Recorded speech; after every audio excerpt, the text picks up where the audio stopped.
Hi, folks. I'm Father Joe Grimaldi. You can call me Joe, and I'd like to welcome you to my podcast. But now, here's our host and friend, Ken Calvert. Hi, everybody. I'm Ken Calvert alongside the good Padre, Father Joe Grimaldi, and we'd like to welcome you to the Father Joe Grimaldi podcast. The Father Joe podcast is proudly supported by Hoot McInerney Star Lincoln, 12 Mile and Telegraph in Southfield. The spring savings sales event is going on now at Star Lincoln, and that means additional savings on every Lincoln in stock. Whether you crave a new Lincoln MKC, Lincoln MKX, the classic Lincoln Navigator, or the awesome Lincoln Nautilus. If you're in the greater Detroit area and you're looking for a new Lincoln, then Star Lincoln is the only answer. Both Father Joe and I are driving the Lincoln MKC, and I love mine. In a hurry, shop online, starlincoln.com. Hoot McInerney Star Lincoln, 12 Mile and Telegraph in Southfield. Get the star treatment. You deserve it. Well, I got a lot of email. A lot of email on Monday's big fire. Oh, great. In France. Notre-Dame. Notre-Dame. Terrible fire.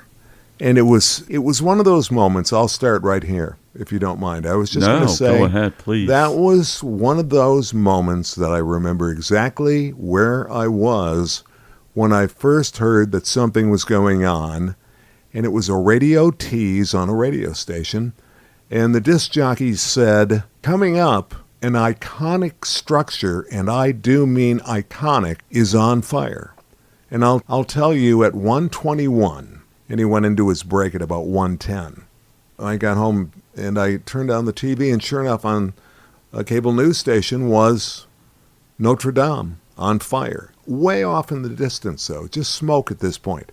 Well, as we know, as the day developed and the day went on, it was a massive fire. Oh, it certainly was. It's interesting you say that, because I was notified somewhat later because I didn't have any TV or news on or anything of this sort, but I got a knock on the door. It had to be about 3, I guess. And this woman comes knocking on the door and says, Father. And she was in tears, which really? was a shocker to me. She was in tears. Notre-Dame. And I'm saying, what happened? Notre-Dame is on fire. It's aflame. And so I said, what are you talking about? It says, Notre-Dame in Paris.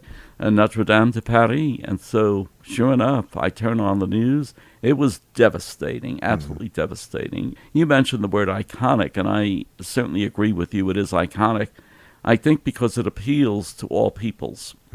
I think you mentioned earlier that it has about 12 to 13 million people a year visiting it. That's at least double the number of people that visit the Eiffel Tower. And to me, that's amazing, because it speaks not only to Catholics, because it is the cathedral.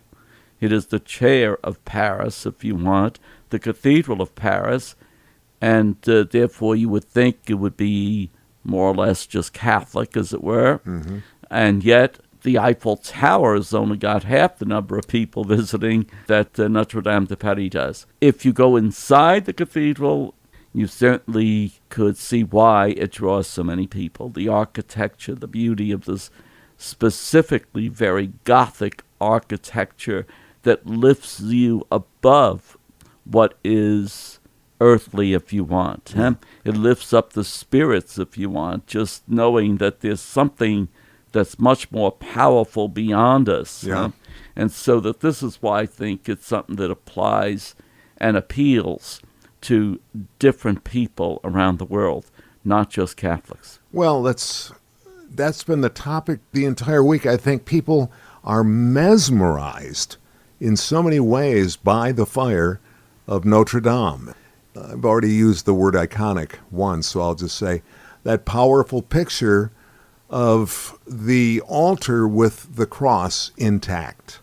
Those pictures, those 9/11 pictures, I'll call them, where you see the firemen with the flag, or you see, I guess, the soot on the faces of all the firefighters and whatnot. So many things come rushing back when you see something like that. Until you really go deep diving into the history of that structure, that building, you think about the beatification of Joan of Arc. I mean, that was 1903. But you also think about Napoleon. You think about the French Revolution. You think about 2 world wars. Yeah. This building has stood through all of this. The Huguenots in its earliest days. It's 856 years old, but it's older than that. It started in 1163, Yeah. and it was completed in 1260, meaning so many of the people that worked on it never saw it finished. Yeah, I agree with you. The thing that really struck me and hurts me when I even think about it is to see that spire just bending over and collapsing. It's a picture that I can't get out of my mind.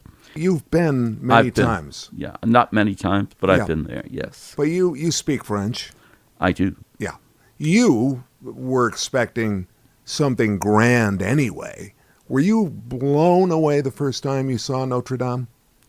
When you look at Notre-Dame, when you look at the Vatican, these buildings are monumental. They're beautiful. They're absolutely inspiring in themselves. Huh?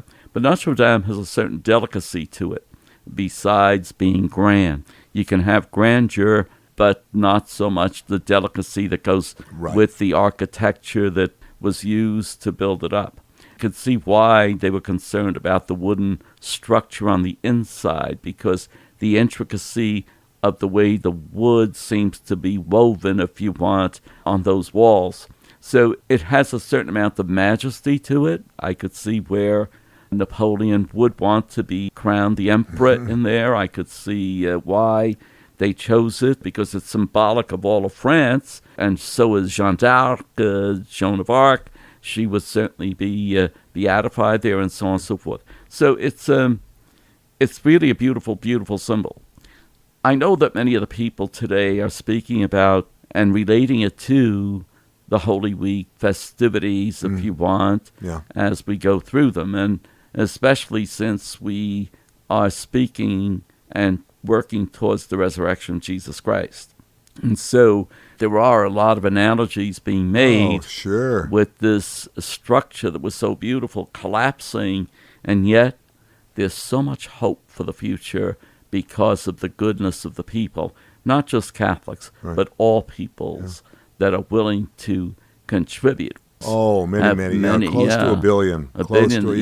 Been contributed to it. I don't think the funding is going to be an issue. No. I think the issue is going to be the timeline. They're hoping for 5 years. The French are hosting the Olympics in 2024, and the president, Macron, I try to say it with a French accent. That's okay. Stop it, Ken. Don't Why do not? that. Okay. Don't. Macron. He would like so much for the Olympics to be that for it to be done. Yes. And I don't know what accent that was, but he would like it to be done by 2024. They're basically saying that's not going to happen, but it could be well underway, and that's going to overwhelm the skyline for the next decade. Yes. It's going to take a decade. I'm sure that they'll explore ideas to use wood again. They did it then. I'm sure it can be done again. Of course. But so many relics. You think about the stories that came out. The Crown of Thorns. Mm-hmm. They were talking about this human chain.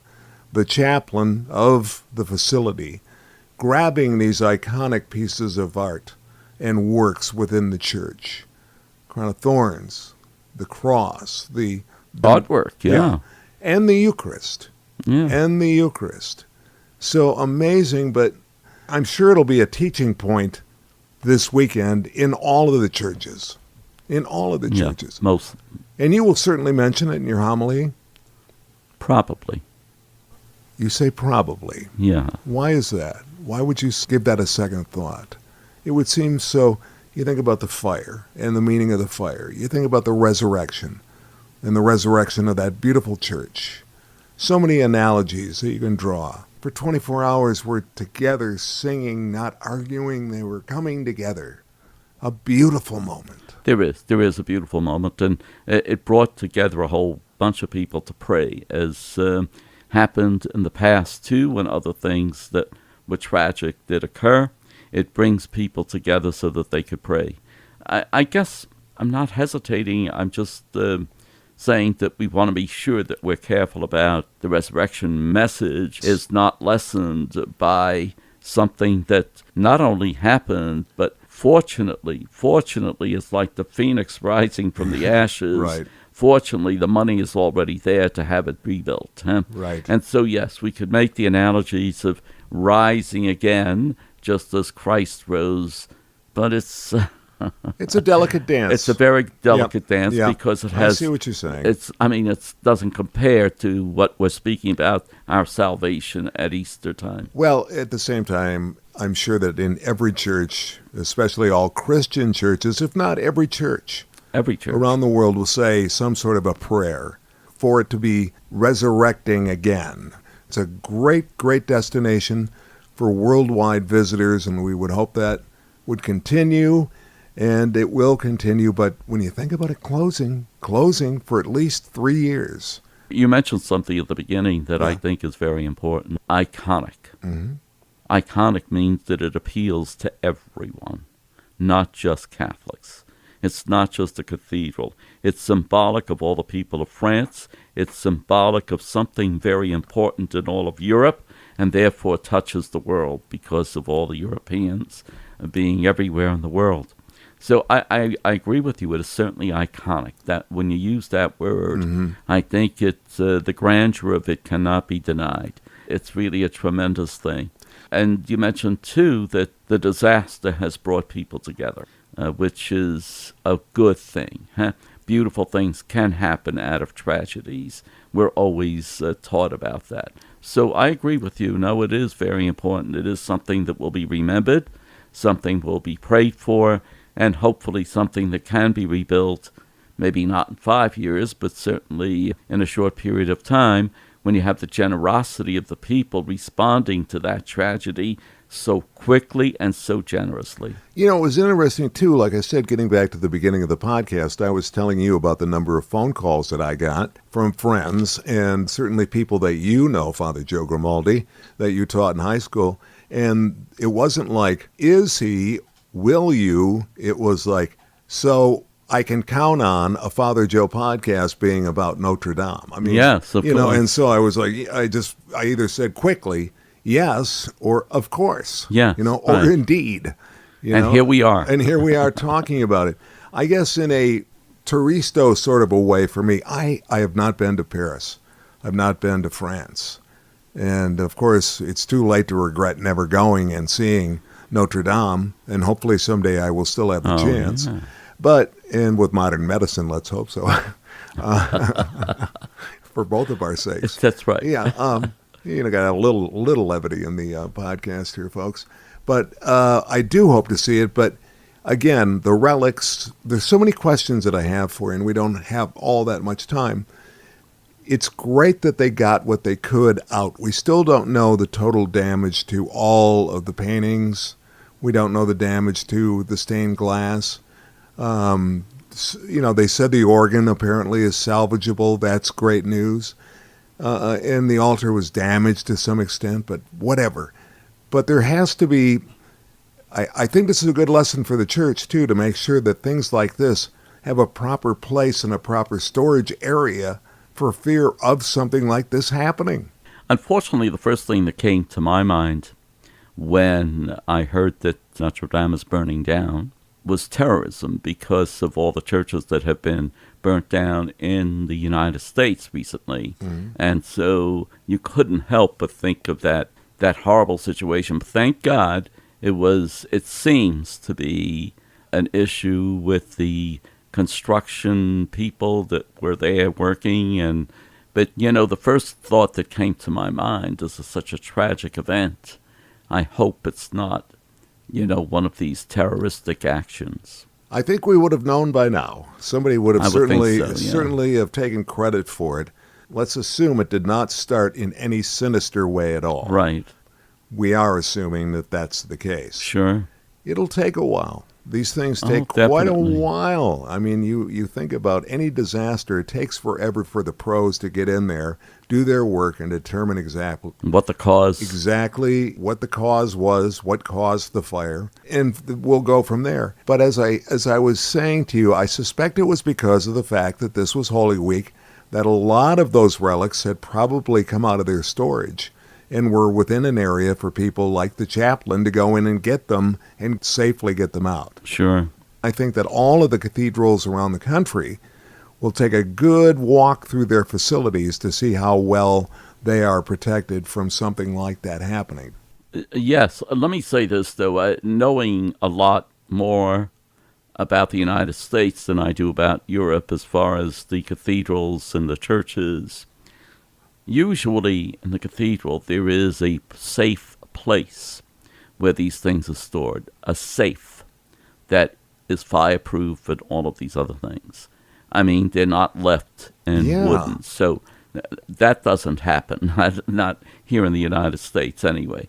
Maybe in a little church where they have a little relic or something like that, they put it in the closet, but usually in the major churches there is a very large, almost like a bank safe. Yes. And that's where they store that's what I the just chalices. assumed, yeah. That's where they store, particularly the chalices that have historic value that were used by some of the original archbishops like Bishop Carroll of New York or Baltimore.